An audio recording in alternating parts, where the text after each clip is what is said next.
Hello दोस्तों, welcome to Doval talk. मुझे YouTube पर डेली बहुत सारे कमेंट्स आते हैं, जिसमें से ज्यादातर कमेंट्स बस ये होते हैं कि आखिर हमारा ग्रुप डी का एग्जाम स्टार्ट कब तक होगा। और जैसे एनटीपीसी की कट ऑफ आई गई थी, क्या ग्रुप डी की भी कट ऑफ आई जाएगी। और बहुत सारे स्टूडेंट्स ये भी पूछते हैं कि आखिर हमारी ज्वाइनिंग कब तक होगी। तो यार आज हम इन सभी चीजों के बारे में बात करने वाले हैं और मैं सारी चीजें आपको इस तरीके से एक्सप्लेन करने की कोशिश करूंगा कि आज के बाद आपको कोई भी वीडियो एग्जाम डेट की या कट ऑफ की देखने की जरूरत नहीं पड़ेगी। तो हो सके तो इस वीडियो को पूरा देखना और अगर वीडियो पसंद आ जाए तो यार लाइक भी कर देना। ग्रुप डी का एग्जाम पिछले 3 साल से ना होने की वजह से बहुत सारे स्टूडेंट्स डिमोटिवेट हो गए होंगे और उनका फोकस पढ़ाई से हटता जा रहा होगा। इसलिए मैं आप लोगों को एक ऑडियो बुक सजेस्ट करने जा रहा हूँ, पावर ऑफ फोकस। इस ऑडियो बुक को आप कुकू एफएम ऐप पर जाकर सुन सकते हो और पढ़ाई में अपना फोकस इंक्रीज कर सकते हो। कुकू एफएम इंडिया का leading made in India audio library app है और प्ले स्टोर में इसकी रेटिंग 4.5 है। अभी इनकी एक फरवरी एंड सेल चल रही है जिसके अंतर्गत आपको 50% ऑफ मिलने वाला है। जस्ट आपको कूपन कोड यूज करना है FAB50। तो इसका लिंक मैंने डिस्क्रिप्शन में दिया है, आप डाउनलोड कर सकते हो। अब मैं ये मान के चल रहा हूं कि ग्रुप डी में CBT2 नहीं होगा, बस CBT1 होगा और उसके बाद PET कराया जाएगा। ग्रुप डी में टोटल वैकेंसीज आई हैं 1 लाख से थोड़ी सी ज्यादा और PET के लिए वैकेंसीज के 3 गुना कैंडिडेट्स को बुलाया जाएगा, मतलब कि 3 या 3.5 लाख कैंडिडेट को PET के लिए बुलाया जाएगा। अब अगर हम NTPC CBT1 देखें तो वहां पर भी 3 या 3.5 लाख कैंडिडेट्स को ही CBT2 के लिए क्वालिफाई किया गया है। अब बहुत सारे स्टूडेंट्स ये चीजें देखकर परेशान हो गए हैं। उनका मानना है कि जैसे एनटीपीसी में CBT2 के लिए 3 या 3.5 लाख कैंडिडेट्स को बुलाया तो कट ऑफ हाई चली गई, कट ऑफ 80, 85, 90 पे चली गई। तो यार ग्रुप डी में भी PET के लिए 3 या 3.5 लाख कैंडिडेट्स को बुलाया जा रहा है, तो क्या यहाँ पे भी कट ऑफ हाई जाएगी? देखो यार सारी चीजें आप ध्यान से सुनो। एनटीपीसी में जो 3 या 3.5 लाख कैंडिडेट सेलेक्ट किए गए हैं ना, वो बहुत अलग हो जाते हैं ग्रुप डी के 3 या 3.5 लाख कैंडिडेट से। क्योंकि जो एनटीपीसी में 3-3.5 लाख कैंडिडेट CBT2 के लिए सेलेक्ट हुए हैं, उसमें से मोस्टली स्टूडेंट्स जो हैं टॉपर्स हैं, जिनके मार्क्स 80, 85, 90 पे हैं, तो इसलिए वहां पे कट ऑफ हाई गई है। लेकिन जो ग्रुप डी में 3 या 3.5 लाख कैंडिडेट सेलेक्ट किए जाएंगे, यहाँ पे एवरेज स्टूडेंट्स भी होंगे, क्योंकि यहाँ पे आपकी जो कट ऑफ होगी वो कॉमन लगेगी। जनरल वालों की एक कॉमन कट ऑफ होगी, ST वालों की कॉमन होगी, OBC की कॉमन होगी, EWS की कॉमन होगी। जबकि एनटीपीसी में लेवल वाइज कट ऑफ लगी है, हर एक लेवल की अलग अलग कट ऑफ गई है। तो यहाँ पर चांस बन रहे हैं कि ग्रुप डी में आपकी कट ऑफ थोड़ी सी कम जाएगी। अब ऐसा भी नहीं है कि बहुत ज्यादा कम चली जाएगी, लेकिन अगर हम ग्रुप डी को एनटीपीसी से कंपेयर करें तो एनटीपीसी के मुताबिक तो थोड़ी बहुत कट ऑफ कम ही रहेगी। लेकिन अब बात आ जाती है आखिर कट ऑफ कितनी जाएगी। देखो यार अभी एग्जाम नहीं हुआ है, तो एग्जाम होने से पहले कट ऑफ को बताना थोड़ा मुश्किल हो जाता है, लेकिन फिर भी मैं आप लोगों को एक सेफ स्कोर बता देता हूं ताकि आप उतना टारगेट बना के अपनी तैयारी कर सको।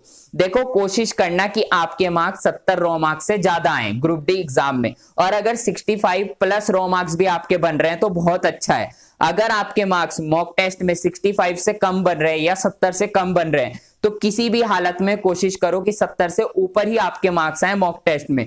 क्योंकि अगर आप एग्जाम में 65 या 70 से ज्यादा रॉ मार्क्स लेकर नहीं आते हो तो बहुत मुश्किल होने वाला है आपके लिए। हो सकता है आपकी जॉब तभी भी लग जाए अगर आप 60 मार्क्स लेकर आ जाओ, लेकिन आपका नाम कौन सी पैनल लिस्ट में आएगा, आपको कब तक ये लोग वेटिंग में बैठा कर रखेंगे, ये कोई नहीं बता सकता।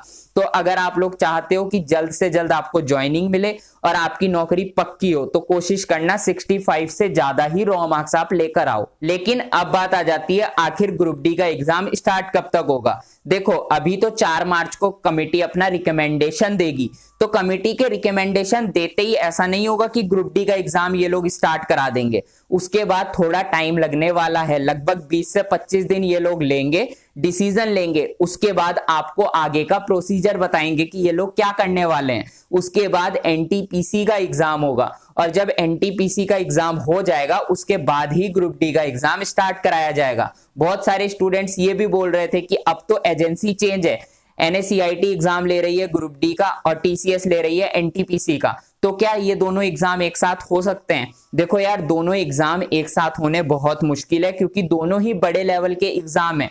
एनटीपीसी एग्जाम में भी लगभग 3-3.5 लाख कैंडिडेट्स ने बैठना है और ग्रुप डी एग्जाम में तो 1 करोड़ से ज्यादा फॉर्म भरे गए हैं। मान सकते हो आपकी 60-70 लाख स्टूडेंट तो बैठेंगे, तो दोनों एग्जाम लेना साथ में मुश्किल हो जाता है। तो चांसेस यही हैं कि पहले एनटीपीसी का एग्जाम होगा, उसके बाद ग्रुप डी का होगा।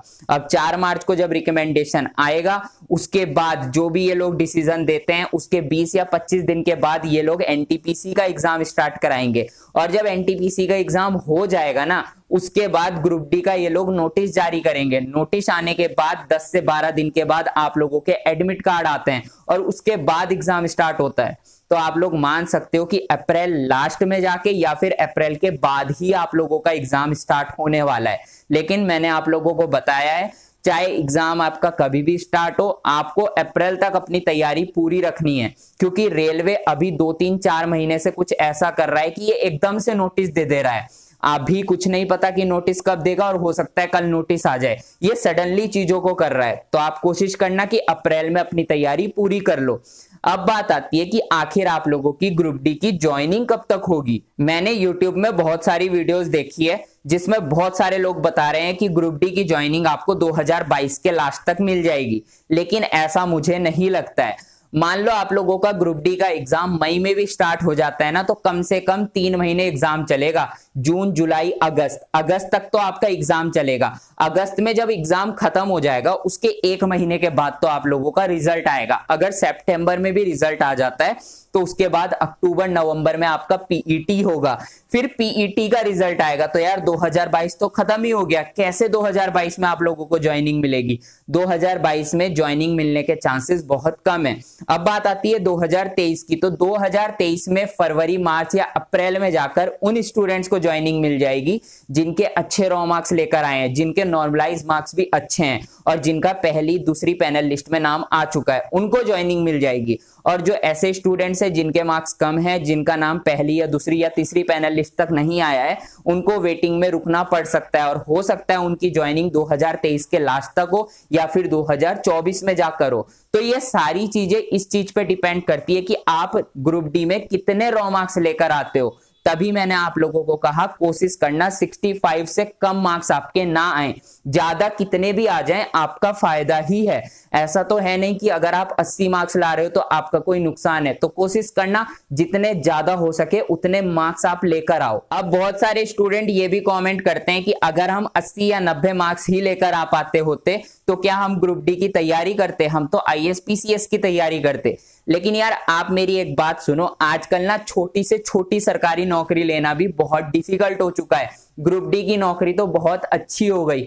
अगर मैं आप लोगों से बात करूं एक स्वीपर की नौकरी की ना, तो वो भी बहुत मुश्किल से लगती है आज की डेट में। तो मेहनत तो आपको करनी पड़ेगी। और जरा आप एनटीपीसी को देखो, एनटीपीसी में ऐसे भी स्टूडेंट्स हैं जो 80 रॉ मार्क्स लेकर आए थे और बाहर हो चुके हैं। एनटीपीसी एग्जाम में उनके 80 रॉ मार्क्स थे और अगर वो ग्रुप डी एग्जाम में बैठेंगे तो कितने रॉ मार्क्स लेकर आएंगे आप खुद ही अंदाजा लगा सकते हो। इस चीज से आप देख सकते हो कि इस टाइम पे कितना कंपटीशन है।